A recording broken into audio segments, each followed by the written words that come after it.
Hello students, today's topic is which house is more powerful, Rajya Sabha और लोकसभा। यानी कौन सा हाउस ज़्यादा पावरफुल है, लोकसभा या Rajya Sabha. Today we are going to discuss this topic. यानी which house more powerful. Yes students, Lok Sabha is more powerful than the Rajya Sabha.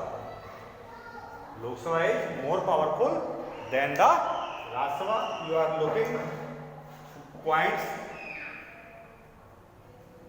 Which house is more powerful? Now I am explaining.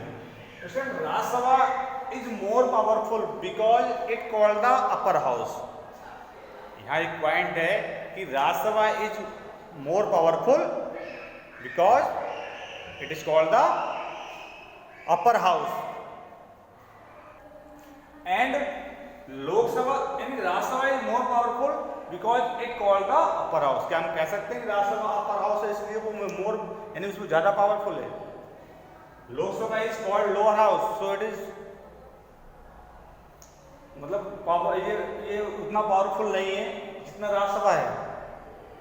So you understand, but it does not need that, it does not need that Rajya Sabha is more powerful than the Lok Sabha. इसका मतलब ये नहीं है कि लोकसभा राज्यसभा अपर house है तो Lok Sabha lower house है। Okay student, यानी ये कोई जरूरी नहीं है, आवश्यक नहीं है। Here is some points it can be proved with the powerful following reasons. यानी ये प्रूव हो जाएगा कौन हाउस ज्यादा पावरफुल है। यहाँ पर देयर आर सम रीजंस।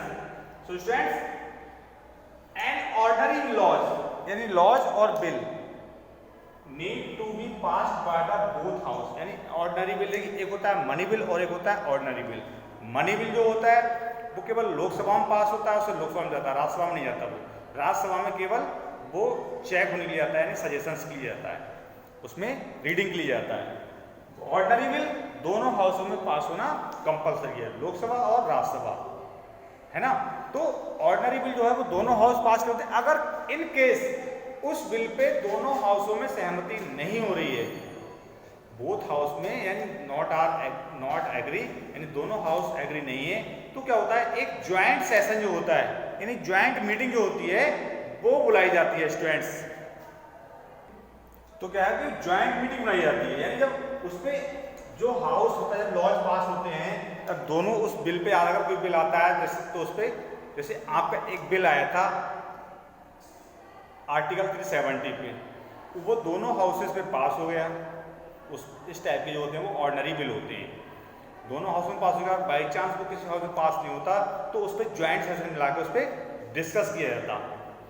तो ऐसे यहाँ पर दिया है कि जो ऑर्डिनरी बिल है वो पास दोनों हाउसेज में होते हैं, और क्या होता है कि अगर पास दोनों में हाउस में राजी नहीं होते, एग्री नहीं होते, तो ज्वाइंट बिल आता है। लेकिन फाइनल डिसीजन इज टेकन, जो फाइनल डिसीजन होता है, final decision is taken in a joint session in which members of both house sit together. यानी दोनों हाउस के जो मेंबर होते हैं वो एक साथ बैठते हैं। अब एक चीज ध्यान रखना, राज्यसभा और लोकसभा के बीच की जो कड़ी होती है वो प्रेसिडेंट होता है।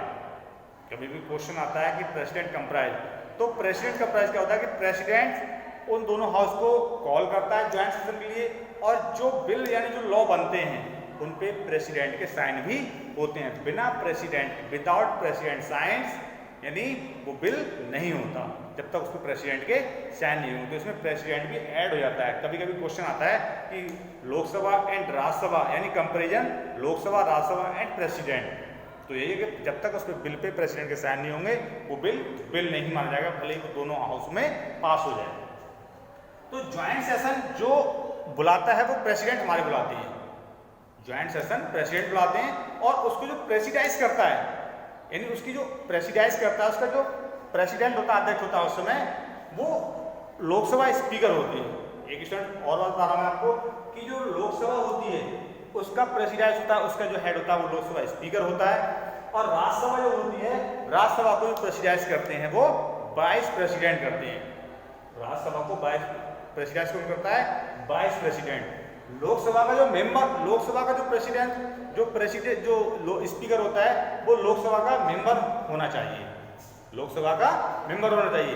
बट राज्यसभा का जो प्रेसिडेंस करता है, राज्यसभा का जो चेयरमैन होता है, वो लोकसभा का मेंबर नहीं होता है ना। तो ये क्वालिफिकेशन है, इसके पास लोकसभा स्पीकर के पास उसकी लोकसभा स्पीकर बनने यानी मेंबर होने की क्षमता होनी चाहिए, यानी वो मेंबर होना चाहिए। यहाँ पर जरूरी नहीं कि वो राज्यसभा का मेंबर हो। तो इसके चेयरमैन जो होते हैं वो कौन होते हैं, वो वाइस प्रेसिडेंट होते हैं।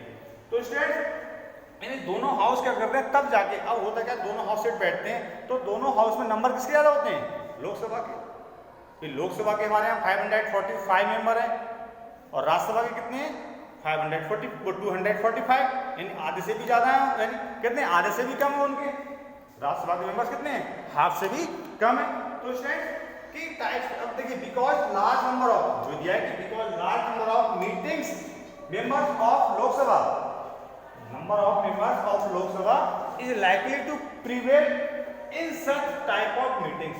यानी अब वो कहते हैं कि इस टाइप की जो मीटिंग होती है, ज्वाइंट सेशन होते हैं ये, उनमें जो मीटिंग्स होती हैं, अब लार्ज नंबर पे कौन था, लोकसभा होता है, तो वही करेंगे ना स्टार्ट। तो वहां पर कौन होता है, जो लार्ज नंबर पे ज्यादा है वो वही तो पावरफुल हो जाएगा। जैसे आपकी क्लास है, आपका सेक्शन है, अगर एक सेक्शन में कितने हैं 40 स्टूडेंट्स हैं, सेकेंड सेक्शन में हैं 30 स्टूडेंट्स, तो क्या होगा उसमें आपको पावरफुल कौन दिखेगा, यानी अगर ज्वाइंट सेशन की ज्वाइंट क्लास लगाई जाती है तो उसमें पावरफुल कौन होगा, जिसके 40 स्टूडेंट्स होंगे, 30 वाले क्या होंगे उससे कम पावरफुल होंगे।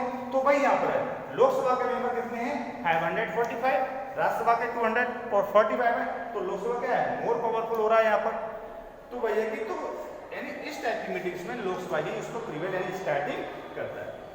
Lok Sabha pass the budget of the government और any money bill related laws, यानी जो लोकसभा होता है वो बजट पास कर, एनुअल जो बजट होते हैं एवरी ईयर, यानी हर साल एनुअल जो बजट होता है, जो आपका एनुअल यानी हर साल बजट पास होता है, मनी बिल भी पास होते हैं, तो वो रिलेटेड लॉज अब लोकसभा में पास तो होते हैं, लोकसभा में क्या है वो पास होते हैं, वो बिल, ये बिल राज्यसभा में नहीं जाते, ये बिल राज्यसभा में जाते तो केवल और केवल एक सजेशन के लिए, और उस बिल जब राज्यसभा में वो बिल जाता है तो वो क्या है केवल और केवल एक सजेशन, यानी उसको सजेशन भी आता है, उसको वो रिजेक्ट नहीं कर सकते, डिले तो कर सकते हैं वो, और डिले भी करेंगे ओनली 14 डेज।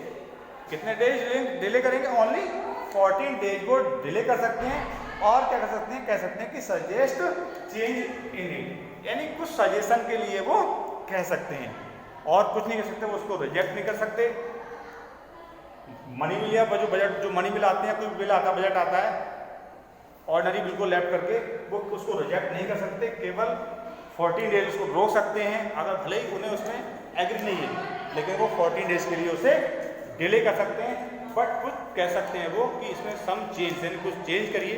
अब वो चेंज करना लोकसभा के ऊपर डिपेंड करता है, वो लोकसभा चेंज करे या ना करे, ये तो लोकसभा के ऊपर क्या करता है, लोकसभा चाहेगी। Lok Sabha control the council of ministers, देखिए जो काउंसिल ऑफ मिनिस्टर्स होते हैं, प्राइम मिनिस्टर्स होते हैं, इंक्लूडिंग अदर मिनिस्टर्स, यानी लोकसभा उन सबको कंट्रोल करती है, क्या करती है, कंट्रोल करती है।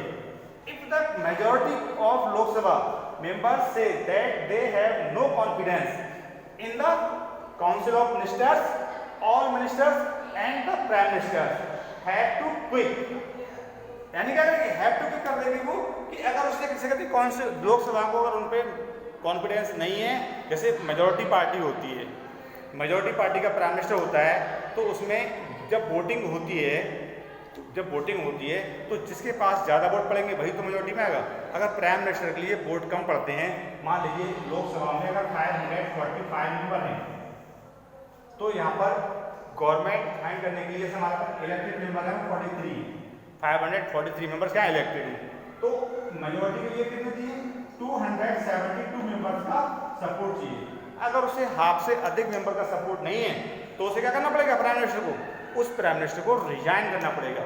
तो वही दिया है कि if the council of minister, यानी नो कॉन्फिडेंस, यानी prime minister have to quit, यानी उनको लेफ्ट भी करना पड़ जाएगा, रिजाइन भी करना पड़ेगा, उनको रिजाइन भी करना पड़ेगा। तो लोकसभा क्या है, यानी उसे काउंसिल ऑफ मिनिस्टर्स सबसे ज्यादा होते हैं, वो लोकसभा को ही प्रेसिडाइज करते हैं, लोकसभा में ही आते हैं। But Rajya Sabha does not have this power, यानी जो पावर ये लोकसभा के पास है कि प्राइम मिनिस्टर को भी अगर कोई चाहे तो नो कॉन्फिडेंस अगर होता है वहां पर भी कॉन्फिडेंस नहीं हो पा रहा है तो प्राइम मिनिस्टर को जो मिनिस्टर्स हैं उनको रिजाइन करना पड़ेगा, लेकिन राज्यसभा के पास ये पावर नहीं है। So that's all students.